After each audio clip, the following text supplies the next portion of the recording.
Hi hello friends, ಇದೇನಪ್ಪ ಇಷ್ಟೊಂದು ದೊಡ್ಡ ಪಾತ್ರೆಗೆ ಇಷ್ಟೊಂದು ಎಣ್ಣೆ ಬಿಡ್ತಿದ್ದಾನೆ ಅಂತ ನೋಡ್ತಾ ಇದ್ದೀರಾ. ನೋಡ್ರಿ ಇವತ್ತು ಸ್ಪೆಷಲ್ ಕೇಸರಿಬಾತ್ ಮಾಡ್ತಾಯಿದ್ದೀನಿ. ನೋಡಿ ಹಾಗೆ ಮಾಡ್ತೀನಿ. ಎಣ್ಣೆ ಬಿಟ್ಕೋಬೇಕು, 3-4 ಲೀಟ್ರಷ್ಟು ಲವಂಗ, ಏನೋ ಇಷ್ಟ ಬಂದಷ್ಟು ಲವಂಗ ಹಾಕೋತೀನಿ.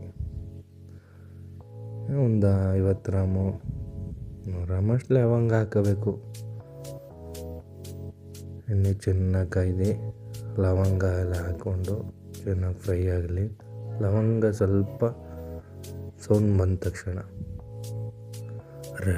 ರವೆ ಅಳತೆ ಮಾಡ್ಕೊಂಡು ಹಾಕಬೇಕು. ಯಾವತ್ತೇ ಇದ್ರೂ ಅಳತೆ ಮುಖ್ಯ.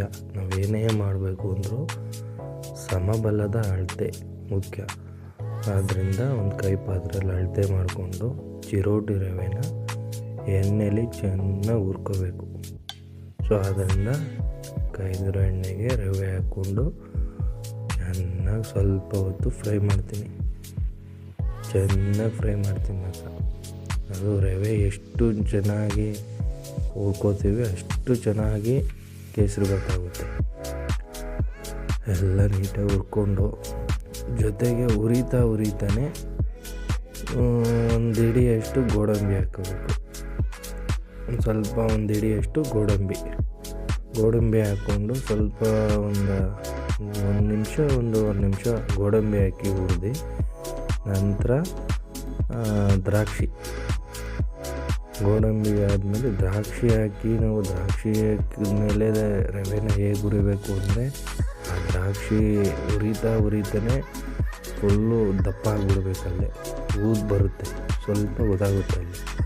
ಅದು ದಪ್ಪ ಆಗಿ ಆದಮೇಲೆ ಸ್ವಲ್ಪ ಕಲರು, ನಮ್ಗೆ ಯಾವ ಕಲರ್, ಕೇಸರಿ colour, red colour, green colour, ಯಾವ ಕಲರ್ ಬೇಕು ಆ ಕಲರ್ ಕೊಟ್ಕೊಂಡು ನಮ್ಮ ಮೇಲೆ ಡಿಪೆಂಡ್ ಅದ. ನಾನು ಲೆಮನ್ ಎಲ್ಲೋ ಕೊಟ್ಕೊಂಡಿದ್ದೀನಿ. ಸೊ ಅದು ಕಲರಾಗಿ ಬರುತ್ತೆ. ಇದೇನು ಕಲರ್ ಕೊಟ್ಟರು ಕಲರ್ ಬಂದಿಲ್ಲ ಅಂತ ನೋಡಬೇಡಿ. ಕಲರು ಈಗ ಬರೋಲ್ಲ. ನಾವು ರವೆ ಹುರಿದ್ಮೇಲೆ ನೀರು ಹಾಕ್ತೀವಲ್ಲ, ಚೆನ್ನಾಗಿ ಕಾಯಿಸಿಕೊಂಡಿರ್ಬೇಕು. ನೀರನ್ನ ತಣ್ಣೀರು ಹಾಕ್ಬಿಟ್ರೆ ಕೇಸರಿ ಬಾತ್ ಆಗೋಲ್ಲ, ಅದು ಟೊಮೊಟೊ ಬಾತ್ ಆಗ್ಬಿಡ್ತದೆ ಆಮೇಲೆ. ಸೊ ಅದರಿಂದ ಚೆನ್ನಾಗಿ ಕಾಯಿಸಿಕೊಂಡು ರವೆ ಚೆನ್ನಾಗಿ ಹುರಿದಿದ್ಮೇಲೆ ನೀರು ಹಾಕಬೇಕು. ನೀರು ಹಾಕಿದ ತಕ್ಷಣವೇ ನಾವು ಹಚ್ಚಿಟ್ಕೊಂಡಿರೋ ಅನಾನಸ್ ಹಾಕ್ಕೊಂಡ್ರೆ ಇನ್ನೂ ಚೆನ್ನಾಗಿರುತ್ತೆ. ಲಾಸ್ಟಲ್ಲಿ ಸಕ್ಕರೆ ಹಾಕ್ಬಿಟ್ಟು ಚೆನ್ನಾಗಿ ಫ್ರೈ ಮಾಡಿ ಸ್ವಲ್ಪ ದಮ್ ಹಾಕಿ ಮಡಗಿದ್ರೆ ಕೇಸರಿಬಾತ್ ರೆಡಿ. ಇಷ್ಟೇ ಸಿಂಪಲ್ ಕೇಸರಿಬಾತ್.